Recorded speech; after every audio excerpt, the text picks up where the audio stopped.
Jede Glühbirne, die in den letzten 100 Jahren in deiner Wohnung gebrannt hat, enthielt einen Faden aus einem Material, das bei 3422 Grad Celsius schmilzt. Das ist heißer als die Oberfläche mancher Sterne. Heißer als jeder Hochofen, den die Stahlindustrie je gebaut hat. Heißer als alles, was Menschen in irgendeinem Behälter auf der Erde kontrolliert erzeugen können. Wolfram, das Metall mit dem höchsten Schmelzpunkt aller Elemente. Die Zahl klingt beeindruckend, aber ihre eigentliche Konsequenz ist absurd. Sie bedeutet, dass es auf unserem Planeten keinen Tiegel, keine Gussform und keinen Kessel gibt, in den du Wolfram füllen und schmelzen könntest, ohne dass der Behälter selbst vorher zerfließt. Stahl schmilzt bei 1500 Grad. Keramik hält vielleicht 2000. Wolfram schmilzt bei 3422. Es überdauert jeden Behälter, den du ihm anbietest. Und genau das ist das Problem. Wie formt man ein Metall, das man nicht schmelzen kann? Die Lösung ist eines der genialsten Verfahren der Materialwissenschaft und sie begann mit einem Erzgebirge-Bergmann, der dachte, ein Wolf hätte sein Zinn gefressen. Willkommen beim Kern der Dinge. Wir reisen ins 16. Jahrhundert, als sächsische Bergleute einem Mineral den Namen eines Raubtiers gaben, weil es ihren Zinnertrag verschlang. Wir schauen uns an, wie ein Ingenieur bei General Electric 1909 das unlösbare Problem löste, indem er den Schmelzpunkt einfach umging. Und wir klären, warum Panzergeschosse, Weltraumschilde und der Faden in deiner alten Nachttischlampe alle aus demselben Pulver gepresst werden. Abonniere den Kanal, wenn dich die Physik hinter Alltagsmaterialien fasziniert. Im 16. Jahrhundert arbeiteten Bergleute im Erzgebirge zwischen Sachsen und Böhmen an der Gewinnung von Zinn.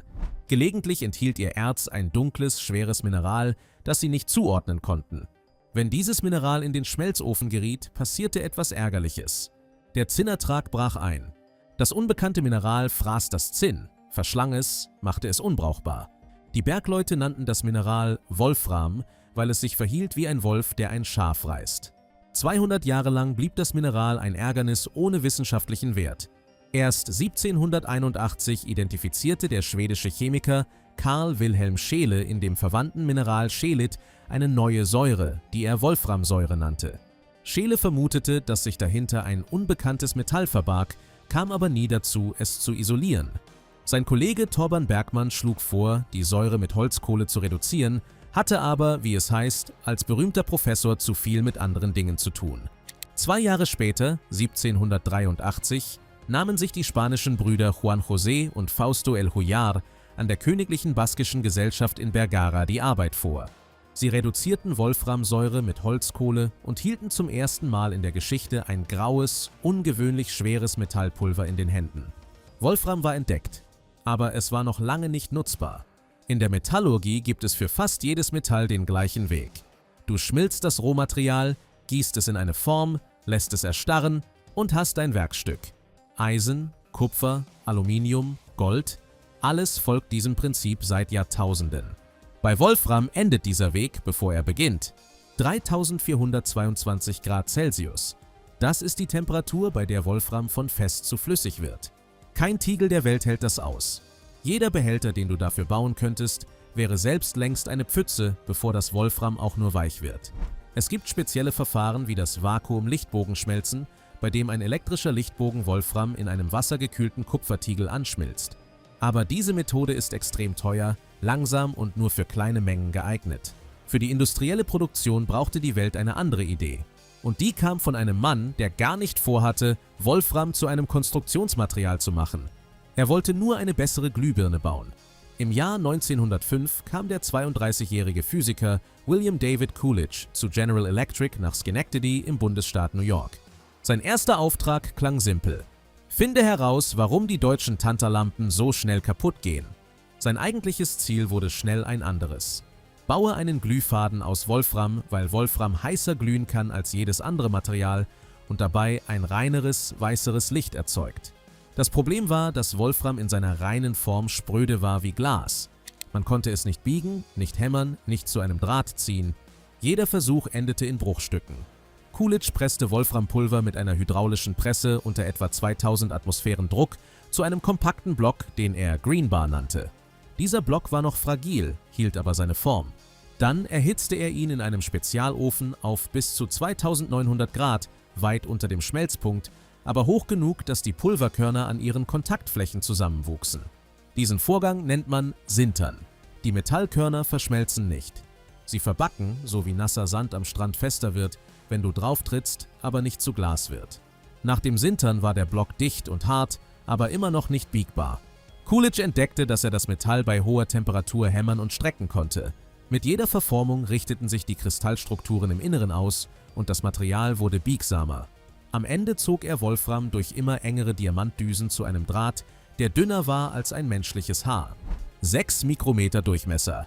1910 stand das Verfahren und General Electric verkaufte die ersten Wolfram-Glühbirnen unter dem Markennamen Mazda, benannt nach dem persischen Gott des Lichts. 1916 leuchtete in 85% aller amerikanischen Glühbirnen ein Coolidge-Faden. Was Coolidge erfunden hatte, war nicht nur ein Glühfaden. Es war ein komplett neues Prinzip der Metallverarbeitung, die Pulvermetallurgie. Statt ein Metall zu schmelzen und zu gießen, presst du feines Metallpulver in die gewünschte Form und sinterst es bei hoher Temperatur unter dem Schmelzpunkt. Die Partikel verschweißen an ihren Oberflächen, ohne dass das Metall jemals flüssig wird. Der Schmelzpunkt wird nicht erreicht. Er wird umgangen. Für Wolfram war dieses Verfahren nicht nur praktisch, sondern die einzige Möglichkeit. Heute beginnt jede Wolframproduktion mit einem chemischen Aufschluss des Erzes. Das Ergebnis ist Wolframoxid, ein gelbes Pulver. Dieses Pulver wird in einer Wasserstoffatmosphäre bei etwa 800 Grad zu reinem Wolframmetallpulver reduziert. Das Pulver wird in Stahlformen gepresst und dann gesintert, bei Temperaturen, die hoch genug sind, um die Partikel zu verbinden, aber weit unter dem Schmelzpunkt bleiben. Am Ende steht ein Block aus reinem Wolfram, der 90% der theoretischen Dichte erreicht. Aus diesem Block werden durch Hämmern, Walzen und Ziehen die Endprodukte gefertigt. Der Glühfaden ist nur der Anfang einer Liste, die sich über ein halbes Dutzend Industrien erstreckt. Wolframkarbid, eine Verbindung aus Wolfram und Kohlenstoff, ist nach Diamant das härteste im Handel erhältliche Material. Bohrköpfe, Fräsen, Sägeblätter für Metall und Gestein bestehen darauf. Etwa die Hälfte des weltweiten Wolframs wird für diese Hartmetalle verbraucht. Im Militär nutzt man Wolframs extreme Dichte, 19,3 Gramm pro Kubikzentimeter, fast identisch mit Gold. Panzerbrechende Geschosse aus Wolfram durchschlagen Stahl allein durch ihre kinetische Energie, weil die Masse auf einen winzigen Querschnitt konzentriert ist. In der Medizin schirmt Wolfram Röntgenstrahlung ab, weil die dichte Atomstruktur hochenergetische Photonen abfängt. Und in der Raumfahrt schützen Wolframschilde elektronische Bauteile vor kosmischer Strahlung, die empfindliche Halbleiter zerstören würde. 80% des weltweiten Wolframs kommen aus China. Diese Konzentration macht Wolfram zu einem strategischen Rohstoff, dessen Preis nicht nur von Angebot und Nachfrage bestimmt wird, sondern auch von Geopolitik. Im Zweiten Weltkrieg wurde Wolfram zum Objekt verdeckter Diplomatie. Portugal, damals der größte europäische Wolframproduzent, verkaufte an beide Seiten. Großbritannien und die USA versuchten, den portugiesischen Export an Deutschland zu unterbinden, weil die Deutschen Wolfram für panzerbrechende Munition und Werkzeugstähle brauchten.